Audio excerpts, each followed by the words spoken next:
Meet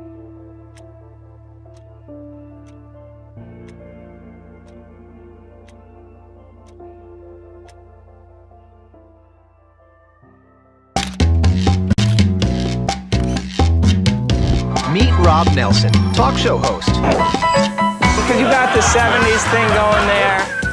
I got someone's underwear. Robert Kennedy, thanks for taking a minute. Simple question. Tucker, it's good to see you.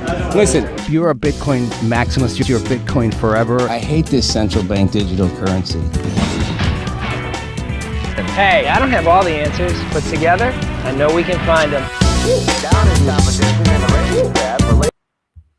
All right, hey everybody, welcome to Rob Nelson Live. Happy Wednesday. I hate that happy Monday, Tuesday, Wednesday. Why do we say it? Why do people say happy whatever day? I mean, I think they say it because they don't want to say how are you. It's like happy Wednesday, happy someday.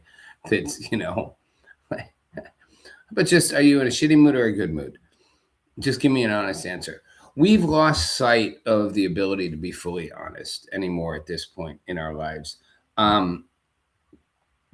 It's interesting. Today's show is going to be a little bit different. First, not going to be too long. Secondly, going to touch on a couple of political things, but really going to focus on a bigger picture of where we are as a country, as a world, as people. Just think about the last couple months. Think about the last couple weeks. I mean, I don't care what your politics are. We are in such disarray, right? No one can deny it. I don't care what anybody says. I don't care what Joe Biden said when he was hobbling around or what Donald Trump says when he's pretending everything's perfect. Like, we're a mess. You got an upheaval in Iran where the people are in the streets. They think like 2,000 people got killed. Can you imagine if 2,000 Americans, people make a big deal. I'm not diminishing it, the one woman in Minneapolis, but like, can you imagine if 2,000 people just got shot down by government forces? And that's a low estimate. Human rights groups human rights groups think it's much higher than a couple thousand. Trump's like, I'm going to come bomb you if you don't do it. Now suddenly he's like, oh, no, don't worry. It's all good. I mean, they said they're going to stop the killing. I'm honestly, I'm not lying. I'm reaching the end of my Donald Trump thing. Like, he literally just says whatever he has to say. No, they're not going to stop the killing. Oh, there'll be no more executions. See, I said I was going to come get them. And if they didn't change and stopped hurting civilians, I was coming in. Well, they've stopped. Really? They stopped? Not going to shoot any more people, not going to kill any more people, not going to execute any more people? No, of course they are. Regime change. Get rid of the leadership in Iran. Instead, we're getting rid of the leadership in Venezuela. But we're only getting rid of the leadership, Maduro in Venezuela. Yes, he's a corrupt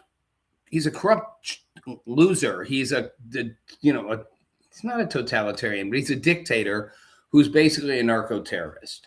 But as I said before, we didn't remove him because we cared about the Venezuelan people. We removed him because we want their oil.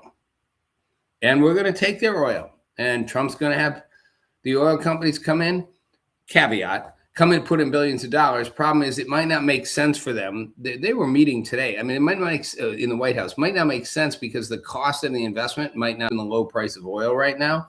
So it might not be a good investment. But either way, we're going to take that oil, which at one point we had before they nationalized. We're going to take it. It's the biggest oil reserve in the world, biggest oil reserves in the world. And it's a heavy oil.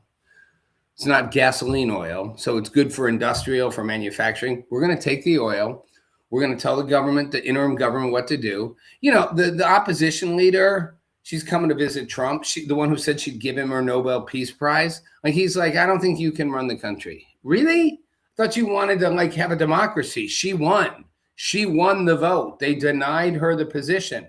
You got rid of the guy who denied her the position. You're going, yeah, but we don't let you get it. We're going to put someone else in that we like. It's all so corrupt. Prices are as low as ever. Everything's good. The economy's better than it's ever been. For a small number of people. Mandami is the mayor of New York, not because his ideas are brilliant, Certainly not because he's a Jew lover. He's in the biggest Jewish city in the world outside of Israel. And he's, if not an anti-Semite, he's surrounded by them. Why would, and 30% of Jews voted for him. Why? Because he said, I'll make it livable. Now, will he? No. His plan, I don't think most of his ideas work. That's not the point. The point isn't whether his plans work. The point is, he's like, no, your standard of living is not okay. I'm a Gen Xer. I helped define my generation. The New York Times called me the original spokesperson of Generation X. Technically, I'm like a year and a half off from the age they decided it was later. But that's irrelevant. Most publications, not just the New York Times, recognized I was a prominent national figure in the 90s because I defined the voice of what my generation was about. I was one of a small number of people who articulated on a very public stage what we felt: a distrust in institutions, a disgust at the two parties, a sense that we would be the first generation not to do as well as the generation before us, a complete removal from the false kind of pretense, wanting an open, transparent, let's just be honest approach. I helped, there's a few of the things, the angst of my generation. I helped define it. That's why the New York Times said I was one of the original spokespeople. I literally helped brand that name. Doug Copeland wrote Generation X, the book, and I'm in the book. But we, a small group of us, and I probably had the most visibility because I got national media exposure all the time, pre-social media. You couldn't go viral. You had to get the networks, you had to get the mainstream to focus on you. Kept hammering home the name because I didn't like being called a slacker. And the name stuck. John Chancellor, who's, rest in peace, was the, anchor emeritus or whatever at NBC, did a whole piece in 1993 about, our generation, and it included what I and my partner John Cowan were doing with Lead or Leave. And he said they call themselves Generation X. We called ourselves that. I helped name it. I know what it's like to define a generational movement, to be part of it.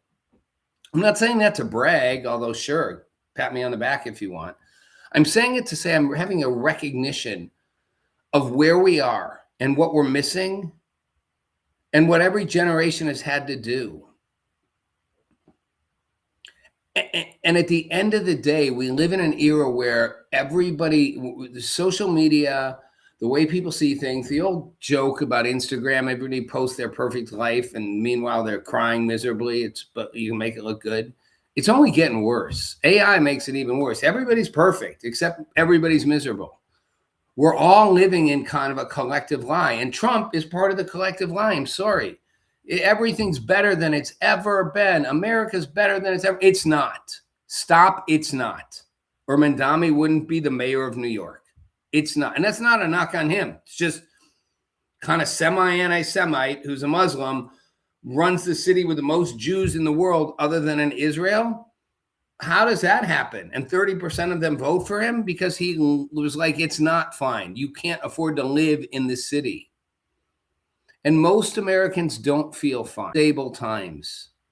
Charlie Kirk got shot in the throat speaking when all he did, I don't care if you can't stand his politics. All he did was say, I will go out and have conversations. And I will argue why I'm right. I will say what I believe. And you don't have to agree with me, but I will hold the space for the conversation. And they shot him dead. That's the world we live in. Drive-by shootings used to be a thing. Now it's like parking lot conflict. Somebody blocks your parking space, and next thing you know, somebody's dead. It's insane. Kids were in the car. Boom, shot him through the windshield. And yes, the ICE agents in Minneapolis. No, I'm not okay with that they shot her. And I'm not okay with what she did either, but it's two sides of the same coin. I've said, preach for years to we have to deal with a massive flow of illegal immigrants. It's draining the economies of the cities they move into. It's unfair to the people who live here, who are citizens, who need things. I worked in more impoverished inner city communities. They're not getting anything. They're getting crap. Well, you're from another country. Great, let you in. And again, that was a Democratic agenda. They wanted voters. Fine. Go after yourself. Yes, everyone's got an agenda. And both parties have an agenda. The agenda is to stay in power and pretend to promise the American people good things. Otherwise, why haven't the Republicans actually solved these problems? They've had control of both houses of Congress and the White House for a year. Fix things. Why is healthcare still broken? Go fix it or go home. That's what Lead or Leave was, by the way. Lead or Leave was a campaign in the 90s. Look it up. Look it up on Wikipedia. And the idea was lead or leave. Fix the deficit. Give my generation a chance, a financial base at a national level to build education, to provide better healthcare, to not be the first generation that loses out being behind our parents, to have a sustainable future, including the environment. I wasn't a climate change activist, but yes, all of it. And if you can't lead, then leave. Why haven't Republicans led? Because they're the same as Democrats, just with a different party hat, party affiliation, and different language. Go fix the problems. Don't make excuses. You control both houses and the White House. Don't stall. Go fix them. Lower healthcare insurance costs. Go after the insurance companies. Put some balls on. Go out there and be like, we are done with you raping the American public. Done, and done. And we won't let you do it anymore. We don't care. We will make laws. We will write things. We will put you under the biggest rock you could ever imagine if you don't stop doing this. Credit card companies, same thing. Donald Trump said, I'm calling for all credit card companies for a year to call for all credit card companies. I hate Elizabeth Warren, but she's got a bill, a 10-year bill. Literally put handcuffs on them. You cannot charge people 20, 30, 40% for their credit cards. 10% max. Live with it or go home. They're all scared. They're all wimps. And they're all the same. But here's the thing. We're a little bit all the same too. Because we all point fingers, and I'm pointing fingers all directions. I'm pointing left, right, up, down. I'm like everybody's in the point finger thing. And I'll point them right back at me. I get the finger pointed right at me too. I am no better. I have not done a better job. I did some things great, especially earlier in my life. I was passionate. I was young. I was committed. I fought hard. Bill Clinton said, you made a difference. You had an impact. The New York Times, the Philadelphia Inquirer, the Boston Globe, newspapers wrote about it. It was, U.S. News, Time, a generational change maker. Great. But what have I done lately? Have I made a difference lately? Have I broken the dynamic lately? Nope. I had a friend give me an idea. And it was like, either how about this idea to you go out and you have this impact, or you could just go to Belize and live on an island. Because, you got enough money to do that. I was like, I think I choose the Belize option. Wow. It's like pointing my finger right back at myself. We're in a tough time, everybody. We're in a really tough time. And it's personal and it's professional. And it is generational. I will say the millennials and the Gen Zers.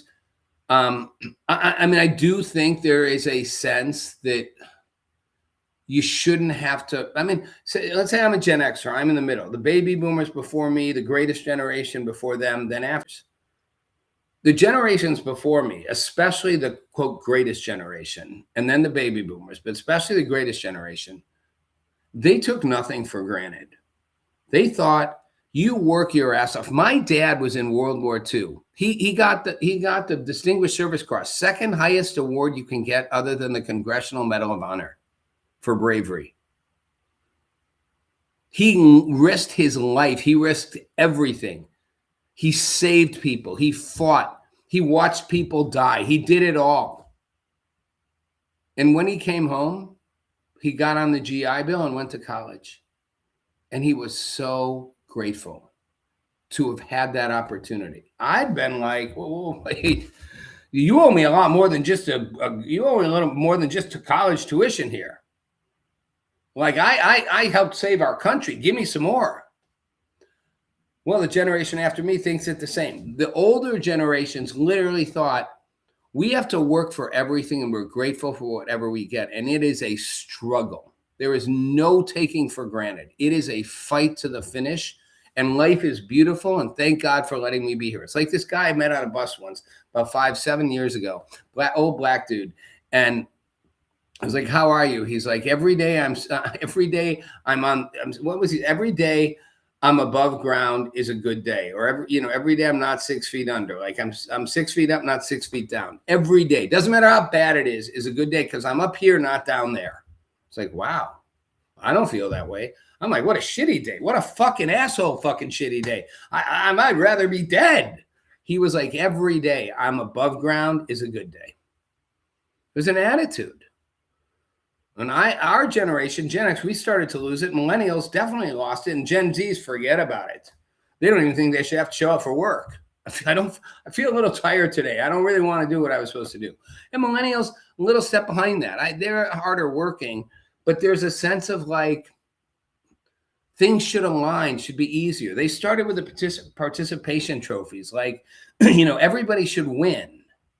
Well, take a participation trophy to the next level.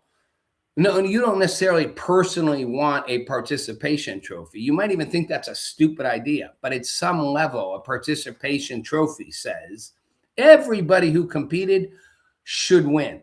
A logical next step of that is, I shouldn't have to work so hard. It should be easier. I am working hard. I put in a lot. Where's my reward? The older generations were like, I don't know, I'll work as hard as it takes to get the reward, or I'll value the thing I have. The problem with my generations, we got squeezed right in the middle of that. We had the people ahead of us who were willing to work so hard. The people after us who were like, I shouldn't have to work so hard. We lost sight of the thing we had. Oh, we're the first, and people talk about Gen Z and millennials are not going to get what generations before had. We were the Gen X. We were the first generation to not get what had come before, to end up worse off. So we focused on that. Well, wait, I'm not getting on what? I'm getting screwed. And we didn't go, no, I'm really lucky. I'm really lucky to be alive in this time. 6 feet above, not 6 feet under. Technology exploding. Living in the 90s were incredible. I lived through them. The early 2000s, incredible. The 90s, like we lived through the best. And we took sort of for granted, like instead of going, I recognize how amazing this thing I have is. I'm going to ask for a little more. I think maybe I deserve a little more. The baby boomers, and certainly the greatest generation, like my dad, absolutely, like I'm so lucky to still be alive after this war. And thank you for giving me a chance to go to a state college. Forget about the millennials and the Gen Z. Sorry, you guys. But even the Gen Xers, we'd be like, well, let me be clear. If I'm going to go to a state college, you better make this blank, or otherwise I just won't. I mean, if you're not putting me in Harvard or whatever, fine. But I actually want to be clear. My worth and my value, I shouldn't have to compromise if you're not going to meet me there. Now, I'm a Libra. I'm all about fairness. My girlfriend will tell you, and probably won't be my girlfriend because of this, but like, will tell you, I die on the cross of fairness. It's a stupid place to live. Nor should it be.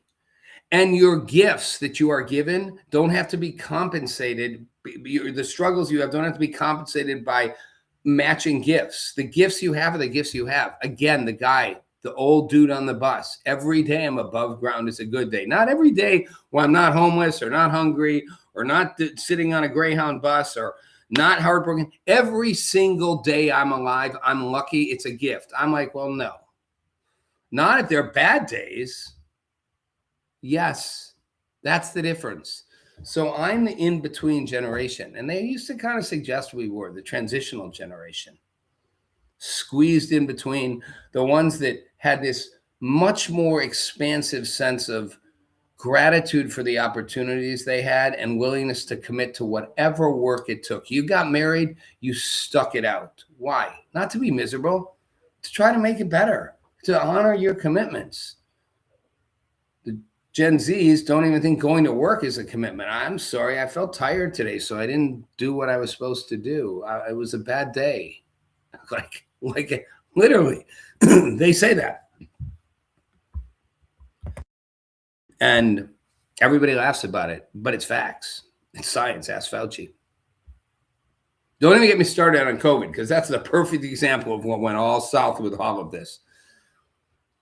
We also are in a complicated mediascape where information is weaponized, where social media has put us into our camps, and it's closed our minds down to only reinforce what we think. Whatever you think, you can go out and get validation.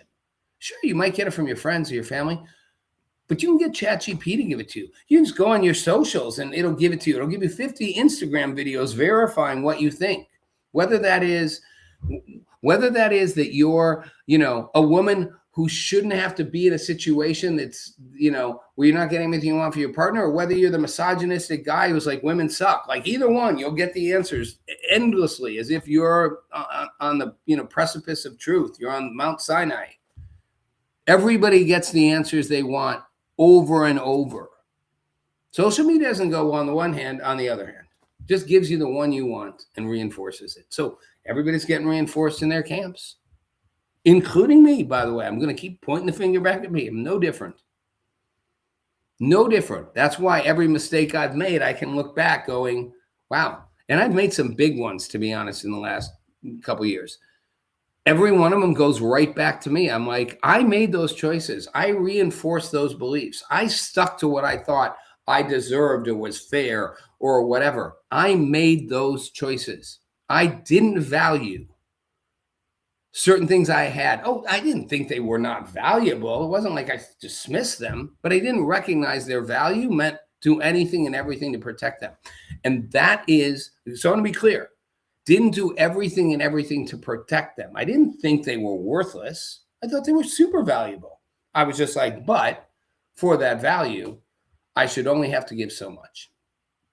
Asking more is not reasonable. Instead of going, those gifts are priceless. They are worth every single thing you could ever give to maintain them. That is the problem most of us are encountering, whether we know it right now or are going to discover it in the next couple of years. And we all will. We will all in one way, shape, or form discover what my father, the greatest generation, knew. And I'm not putting him up on a pedestal, but they had a lot of mistakes. And my dad was so homophobic, he literally fired a guy because he was gay working in his office, and then found out that this gay couple was living with my sister upstairs from his office, and he didn't know they were gay, and was like, they're gay, like they can't live there anymore. But he ultimately changed. I'll give him credit, but was like, oh, how can they be gay? They're such good guys. Like, that's how homophobic he was. Now he changed. He realized how mistaken he was and grew. But my point is, I'm not saying they had it all right. I'm just saying they recognize when you have something good, you commit anything and everything to it. You don't go, well, it's been too hard. Or I shouldn't have to give so much, And this is me pointing the finger at myself. Oh, it's good, but it better match up to what I deserve and what I want. Otherwise, what? Otherwise what? Otherwise what? That's what we're doing right now as a world, as individuals.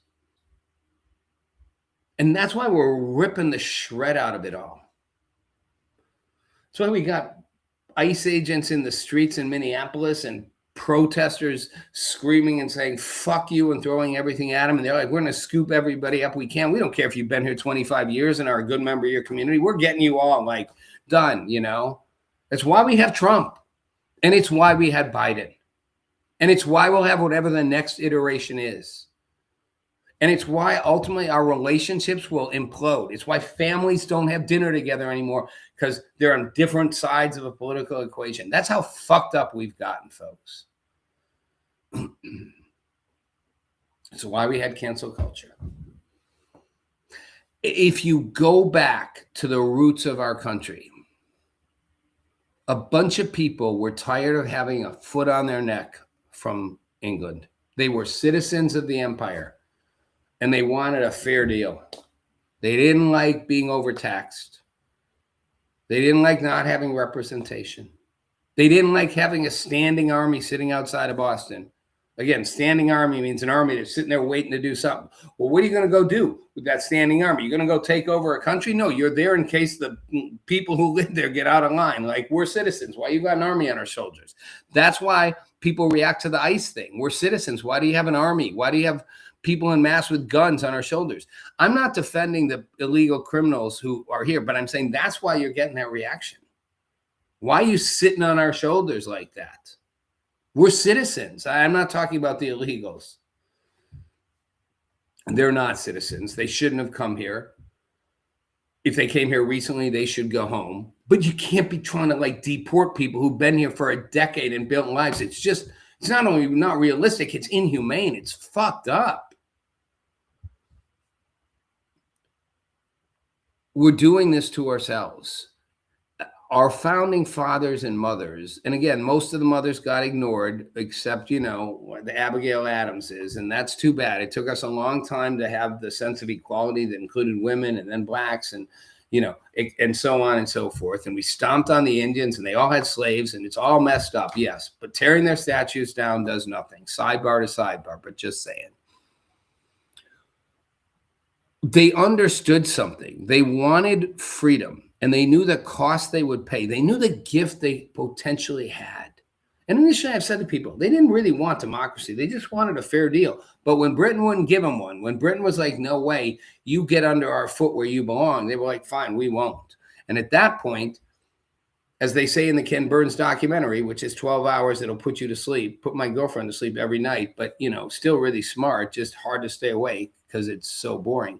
But ideally, they created the ideal conditions for a democracy. They didn't start out wanting to build one. People think they started out wanting to build a democracy. No, they didn't start out wanting to build a democracy. They started out wanting Britain to give them a better deal. And they would have happily made that deal, but Britain wasn't budging. So then they were like, fine, then we're fighting. And then they were like, we could do something kind of special here. We could recognize the unique abilities and gifts and inherent rights that should be given to all men, except slaves and women, right? That's the contradiction. But they created a platform for it. But my point is, they saw what they had, they saw the beauty of it, and they fought to protect it at all costs. That included initially their world here in the colonies, and then it became the ideal they were fighting for. They saw the unique value of that liberty, the unique proposition of what they had been given. They called them God-given rights, then they called them, inalienable rights, right? Like the Thomas Jefferson, they was originally God-given, they took it out, put it in inalienable. But the idea was these supreme gifts. And we have been given supreme gifts. One supreme gift to live in this country. Another supreme gift is to have all the technology that we have. Another supreme gift is to have the advancements in medicine that let us live longer. To communication tools we have that let us talk to people so far away and see them face to face on FaceTime. I FaceTime with my dog halfway across the country. Another supreme gift is the relationships we have. No matter how hard they are, the truly unique, irreplaceable relationships. They don't come around again. None of this comes around again. And yet we think, well, maybe it's too much work and maybe they will come around again. They won't. This won't. Well, something will rebuild, but we're on the verge of destroying it. We're on the verge of destroying our what we have as a country, as a world. Used to be nuclear weapons. Now it's so much worse. But the hopefulness is that we don't have to be. We actually could realize it's worth fighting for. It's a beautiful thing, and it will adjust and adapt, but it is worth fighting for. And that means you can't go to war with your neighbor because they don't agree with you. That means you can't just go throw everybody out who's been in the country illegally just because they came in illegally 20 years ago. But you can't throw out the criminals. You can't throw out the people who are the gangbangers. You can't hate the Democrats and hate the Republicans and back and forth. And you can't for a second think that somebody else can do the work. We have to do it ourselves. There's so much genius out there. I want to do a shout out. My girlfriend, you've seen her. She's one of the biggest geniuses. She's a future voice. And there's future voices beyond her. Believe it or not, as much as people like to pick on the Gen Zs, there's future voices that aren't just figuring out how to sell crap on TikTok.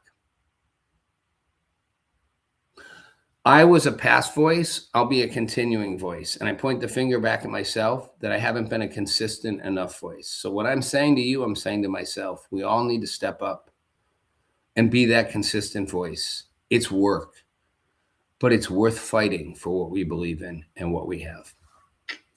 That sounded like a lecture, was not, but man, it's from my heart. So thank you for watching.